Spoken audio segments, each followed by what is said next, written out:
Ке им подадам рака и на оние што не критикуваат и на оние резервираните во партијата и ке направам се за да го обединам членството, вели во изјава за телевизија 24 новиот генерален секретар на ВМРО ДПМН Ѓорѓија Сајковски. Во партијата ќе ги вклучам сите структури кои што се расположени да помогнат, ќе ги вклучам структурите кои што не биле партиски активирани, ќе ги активирам и на таков начин мислам дека ќе направиме широк фронт со кој што опозицијата и ВМРО ДПМН за многу брзо време ќе дојдат во позиција да бидат власт во Република Македонија. Противниците на лидерот на ВМРО ДПМН Христијан Мицкоски, како и крилото за реформи во партијата, не му го спорат ниту професионалниот, ниту партискиот кредибилитет на Сајковски.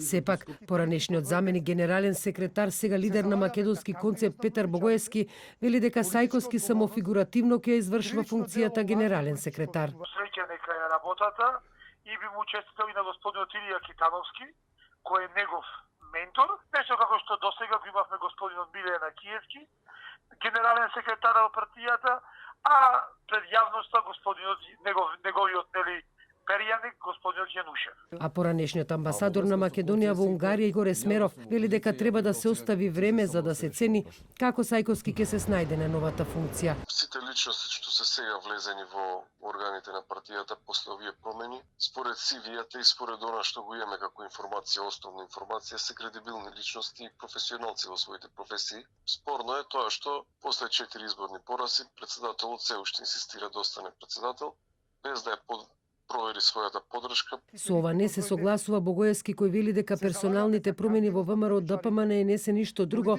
туку враќање на кадрите од времето кога со партијата раководеше Никола Груевски. Овие кадри кои денес ги гледаме се апсолутно не се ништо ново или не се некои луѓе кои се бореа за реформи во партијата, туку луѓе напротив кои се бореа против реформи и да останеме во добата на груевизмот. Кичевчанецот Ѓорѓија Сајковски е доктор на историски науки и долгогодишен член на ВМРО ДПМН. Извршувал повеќе партиски функции, а во периодот од 2009 до 2013 година бил председавач со Советот на општина Кичево и координатор на советничката група на ВМРО ДПМН. Иако со новиот статут е дозволено фракционерство, односно партијата е должна да им овозможи на сите оние кои се релевантна група на истомисленици да си го искажат своето мислење, сепак по Конгресот во Валандово на крајот на 2017 година од ВМРО ДПМН беа разрешени и исклучени функционери и членови кои имаа различно мислење од раководството на партијата.